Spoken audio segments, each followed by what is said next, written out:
Hello guys, and welcome to my follow-up video to the last one. This is going to be the gameplay review of Kiin's Nasus in LCK that was played today against Hanwha Life in Game 1.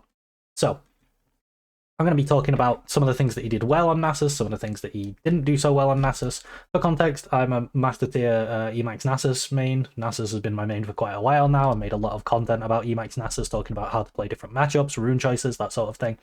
And from a purely Nasus point of view, I think there's a lot of things that could be better. Obviously, Kiin plays extremely well this game and carries the game, but still, there are things that could make him carry even harder. So let's begin with the runes. So you can see here, his runes. First off, he's taking Airy. I think this is always bad, especially in this matchup. Into Gnar with D-Shield, Second Wind, Absorb Life, and Fleet. There's no way that Airy can actually make a meaningful difference in the lane. It's just not feasible. There will never be a situation, and you will see that there will never be a situation in this lane where Airy makes a meaningful difference. So first off, this Airy... Oops, this is the highlighter, not the pen. This Airy should be Phase Rush. Phase Rush just gives you way more utility, and I can show you a lot of spots where Phase Rush would have come massively in handy. Next up, Mana Flow Band. When you're taking this, and Transcendence and Scorch, when you're taking a sorcery keystone, you always take these three. There are no better options. Mana Flow Band gives you the mana to spam your E and your W, and it also allows you to not buy a mana item after the Nasus E mana cost buffs, which is great. We'll talk about that later because he does end up buying a mana item, but I don't think you need to anymore. Transcendence just gives you haste, best stat in the game on Nasus, by far. And then Scorch just gives you some extra damage in lane phase. The reason it's better is that it just helps you have a bit more lane pressure, but also Nasus doesn't have particularly great scalings on either AP or AD, so Gathering Storm is not ideal. If you're playing a matchup where Scorch can literally never make a difference, which this is almost one, but not quite, Scorch does actually help a bit in the Gnar matchup.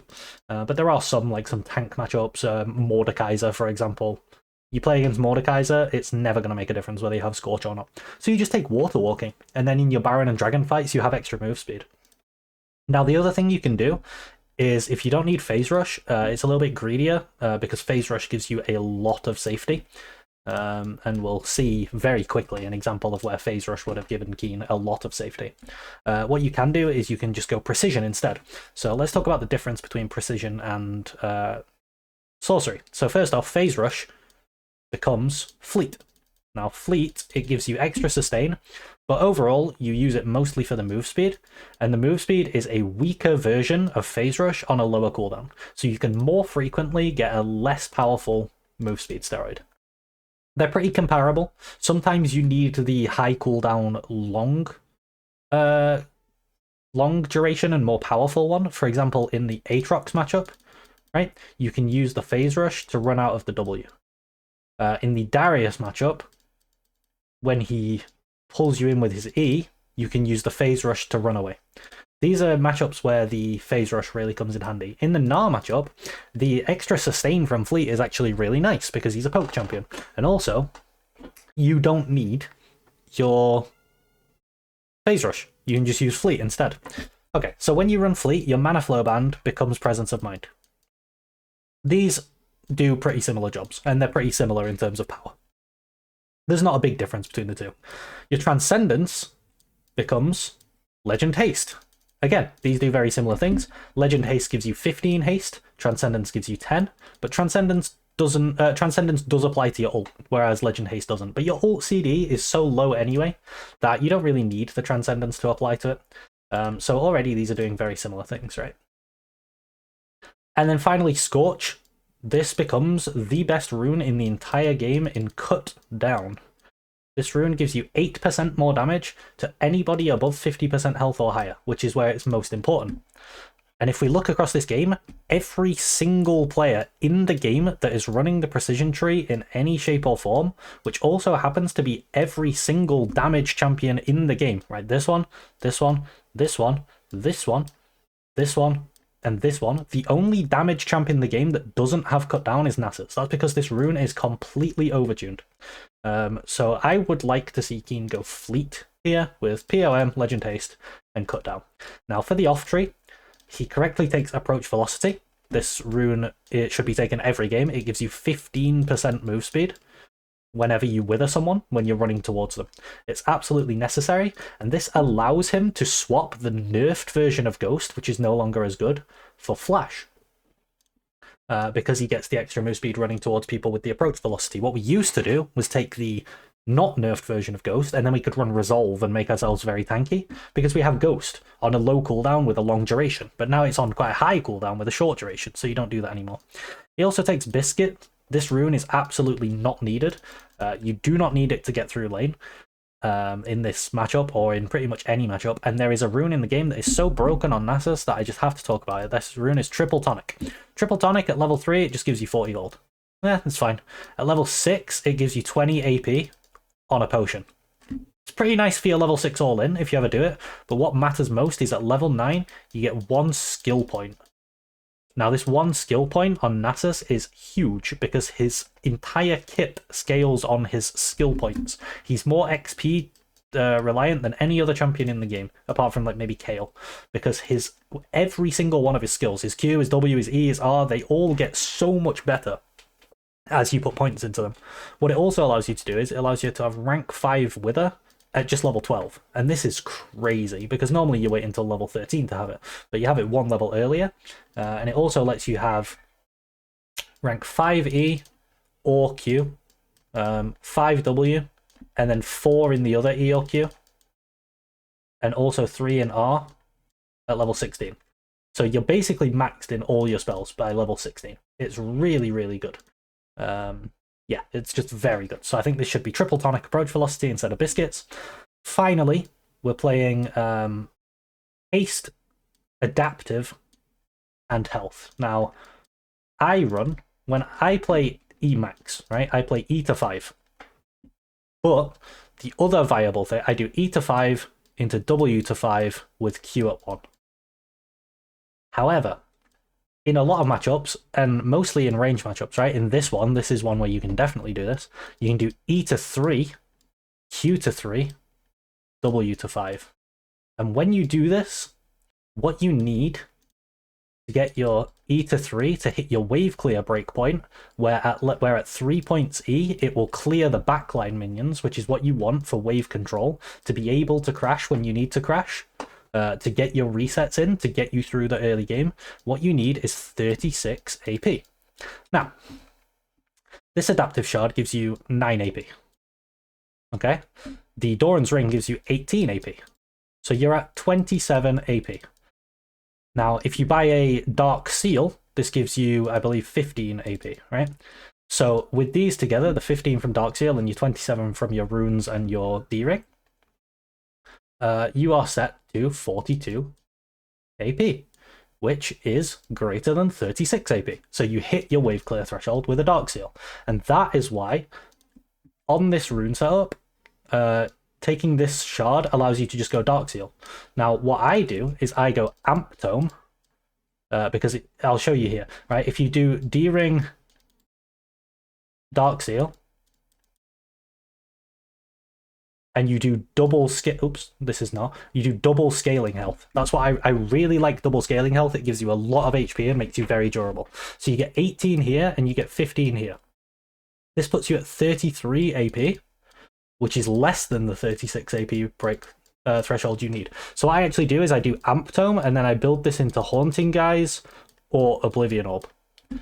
But Dark Seal is only 350 gold, right? So if you do this setup and you're not trying to build a more AP sort of 5 points E Nasus, I think it's very good to take this 1 adaptive shard and build your Dark Seal. And that's why I like this adaptive shard in this game, because what I think Kiin should do in this matchup is do 3 points E into 3 points Q into 5 points W. Because then he can have more Qs, which is going to be more important, get more stacks, that sort of thing. Okay. So that's his runes, and then finally there is his summoner spell, Flash. I like this. It's now better than Ghost in general, but a lot of the time I'll still take Ghost because I'm going to be building things like Haunting Guys into Leandries, rather than items like Deadman's Plate and Force of Nature. These items give you move speed, so what I've started doing, because of the E mana buffs allowed me to drop Frozen Heart. because I don't need the mana anymore. So that lets me go into Dead Man's Plate, which gives me the move speed, which makes up for the lack of Ghost, which lets me take Flash. So I like Flash, and I think that should push him towards Dead Man's Plate. Yeah, that should be something that he's doing. Okay, early in the game, I'm watching his mana, and I'm watching where he is on the wave. And what this shows me is that when he's Eing Gnar, you can see he's Eing Gnar because Gnar's missing HP.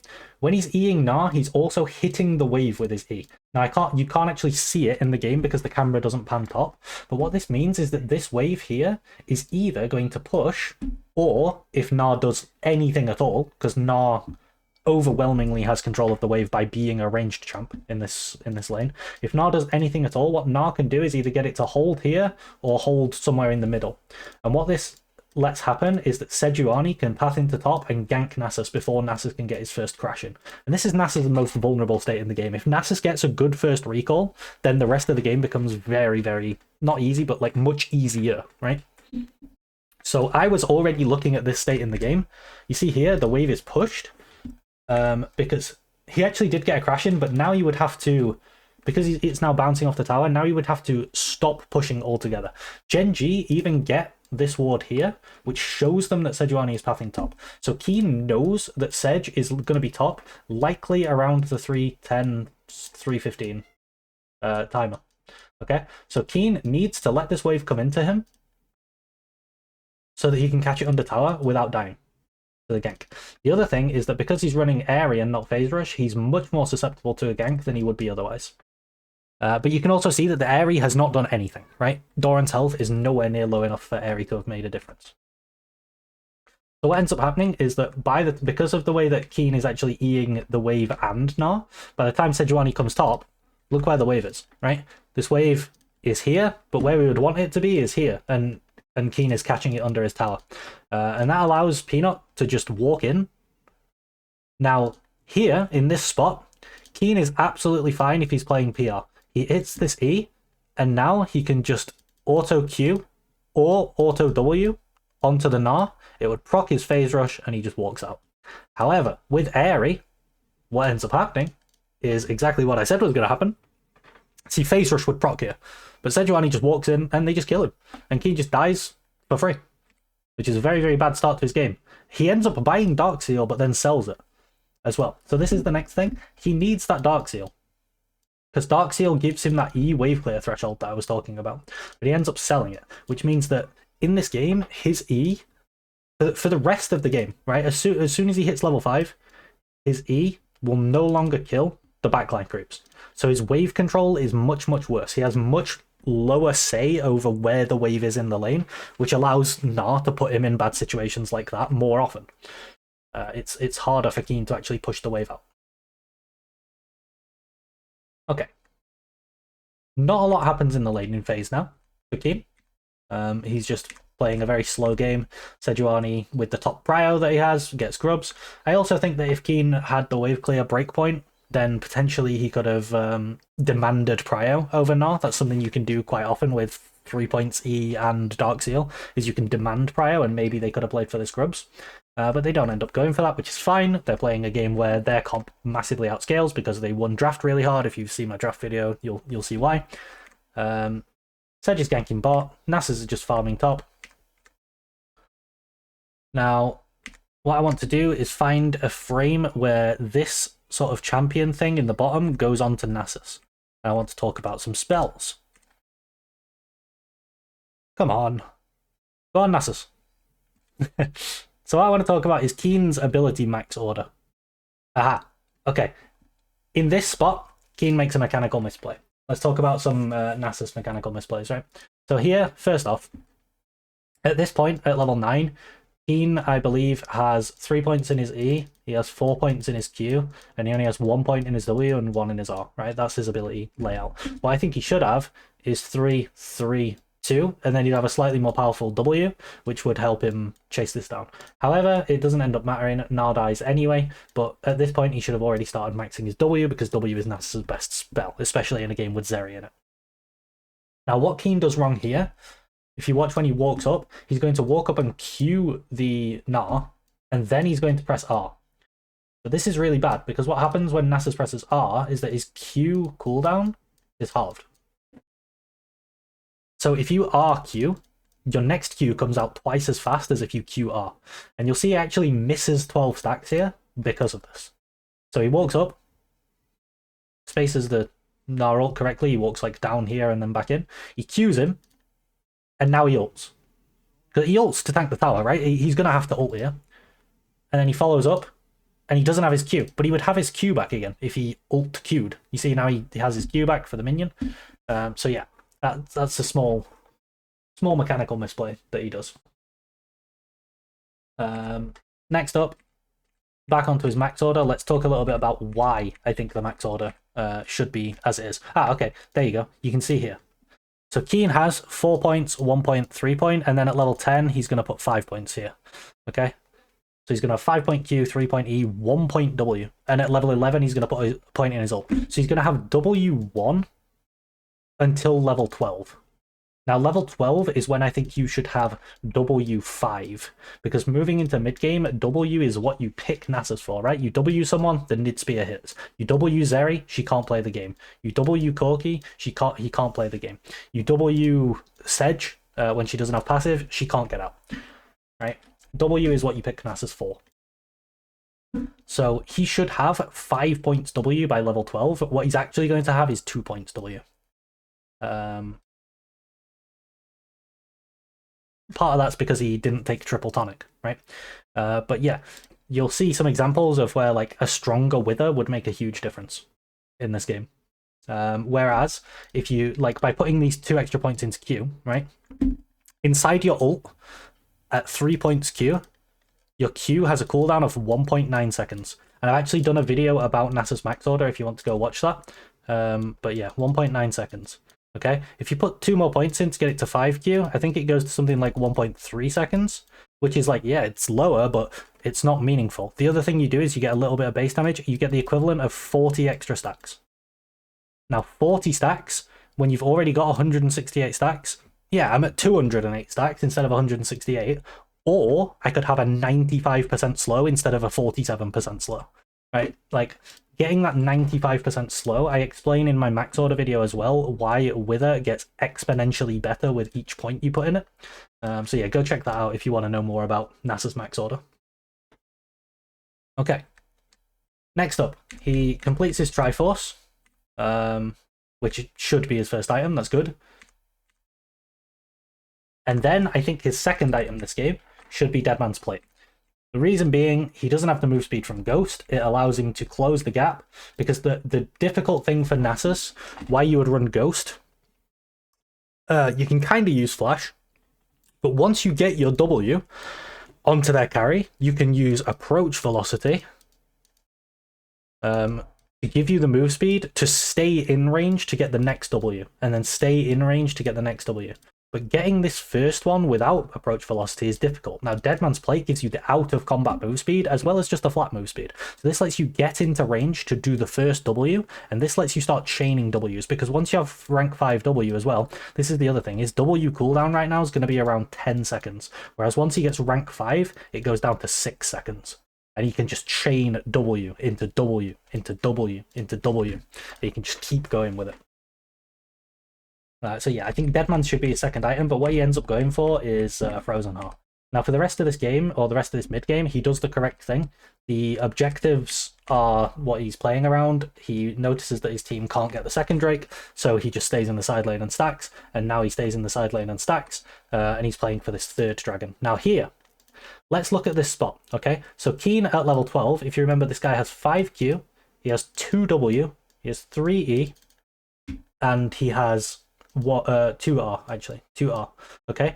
Watch how, even though Gnar is W'd, watch how fast he moves. Because what I was saying is that level 12, he should have 3Q instead of 5. He should have 5W instead of 2. He should have 3E, which he has, and he should have 2R. Okay? So if you watch how fast this Gnar is still able to move, this spear misses. Look, he's moving fine. He dodges a spear while withered. This should be impossible. He should be 95% slowed. At the end of the day, it doesn't make a big difference onto the Gnar. However, now he withers this Zeri, Okay, Zeri's withered. If this is 5-point wither, Zeri has to cleanse, or Nasus will kill her, because she's 75% attack speed slowed, and she's 95% move speed slowed. So she can't get away, and she can't hit him. So she has to cleanse. And then the next wither's coming up faster as well. And Nasus can just walk out. So yeah, that can blow Zeri's cleanse. And Wither, like I said, is very, very potent into Zeri. But it's small things like that that make the big difference. Now, he's going for the Frozen Heart here. I think it's fine. It's a good item. You just don't need the mana. The mana's kind of wasted. The haste is what's really nice. But the mana's a wasted stat nowadays. And the DMP move speed would just be crazy. And we'll see some examples of where DMP would be absolutely insane. After that, I think Randuin's or Jackshow would be his best third item, just to make him even tankier against. You've got double crit carry, and you've also got 3 physical champions. So you just want to be stacking armor. Okay, so let's have a look at this third Drake setup. What I want to talk about is how Kiin plays this fight. So this is now we're into team fights, and we're going to talk about this front to back style of Nasus and why it's so powerful. So what you want to look to do here, if I just wait a second until they start doing the dragon. Okay. In this position, as Kiin, you're looking to keep your W on Zeri. This is going to massively, it's going to delete her DPS. It's just gone. Her DPS is gone. So you W the Zeri, and then what he ends up doing is he drops an E like this, while Sejuani's standing here on the dragon. What you actually want to do is you want to drop your E here. You want to drop it on Sej, because then Paze can walk in, and this Sejuani with rank 3E is losing 40% of her armor. And Paze can just absolutely shred her. Now, if Chovy's here as well, Chovy can also shred her. And Kiin can walk up and Q this edge. And a lot of the time, what you're going to be doing as Nasus, you're going to ult for your Q cooldown.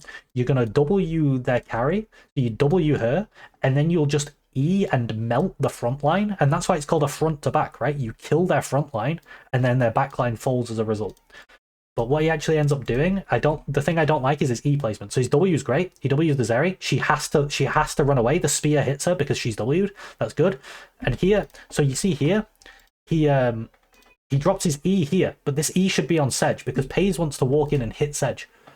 Or even ult her, right? If he drops the E onto Peanut here, Paze can just ult. Now here, this E is pretty good because now Paze can ult that way. He has to wait for the Gnar ult. Now he starts ulting. Not the best angle from Paze, but it's fine. Canyon ends up stealing the dragon, and then Chovy cleans up the team fight. But yeah, these are the things you want to be thinking about as the Nasus. You want to be Eing your E. Your E is for their tanks, and your W is for their carries. You know the really broken version of LDR that got nerfed, where it was 40% pen? Yeah, that's what Nasus's E does with only 3 points in it. With 5 points in it, it does an extra 10%. It goes to 50% pen. So, yeah. A lot of the champion's power budget is contained inside him shredding the armor of their front line. Okay. There was something else that I wanted to talk about. Oh, yeah, I was talking about Dead Man's Plate, right? If we look here, is it here? Somewhere they try to engage onto.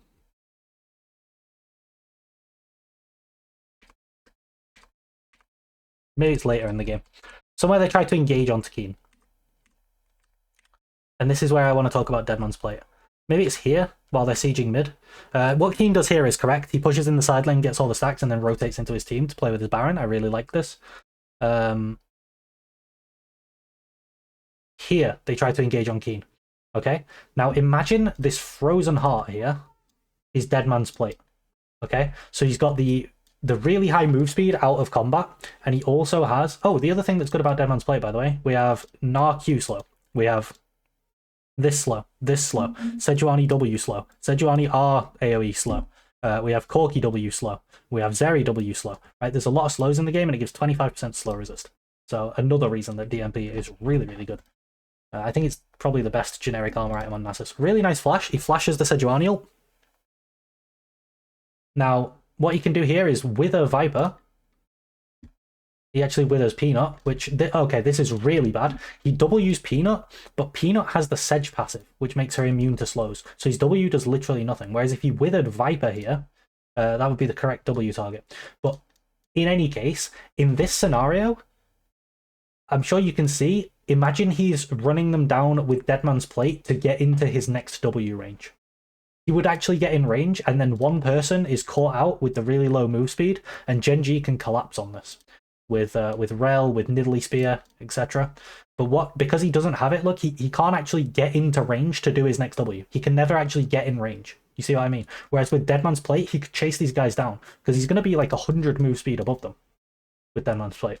If you watch the Phase Rush video against Darius where they were full AD, I built Deadman's Plate, and you'll see a lot of the time I used that Deadman's Plate to get myself into W range, and then I can play off that W.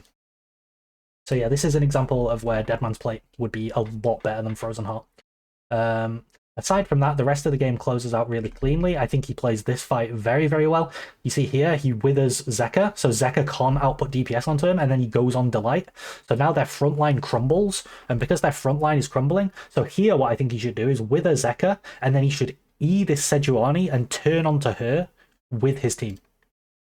Yes, so you hit Sedge, you push their front line away, and Zeka, the entire time, Zeka can't DPS because he's withered. So you can just ignore him while he's withered. He withers him again, and they just push the wave in. That's a really good team fight by Kiin. And then if we move forward, they go into the side lane, they push this in, and once again, he ults for Q cooldown on the tower and just to be frontline. Okay, so what you would ideally do here, he actually wastes his E. What does he E? He just E's nothing here, right? If he holds his E, then he can E this here, and Chovy and Pays can melt Peanut. So I'd much prefer if he held his E and E'd this. Now, Peanut gets melted anyway, but you can see the concept, right? Now here, you can wither Viper, and he cleanses, right? So then you'd back off and wait for your next wither. But while Viper's withered, if he didn't have his cleanse already, what you'd be looking to do is wither this, and then kill Delight, and kill Doran. You can really ignore the Zeri while she's withered. You can also just run her down as well. So here, he doesn't have his flash. He's going to base TP. And they already killed them all. But from here, just wither Viper and just kill her. You see how he can't dodge the Nidalee Spear. There's nothing he can do. He's too slow. So yeah. Overall, a very good game by Kiin. And it's these minor things that can be improved on that I would really like to see. But yeah, I'm so happy that Nasus was picked in LCK by my favourite top laner as well. Really, really happy to see that. So yeah, thanks for watching this one, guys, and I'll see you next time. Bye!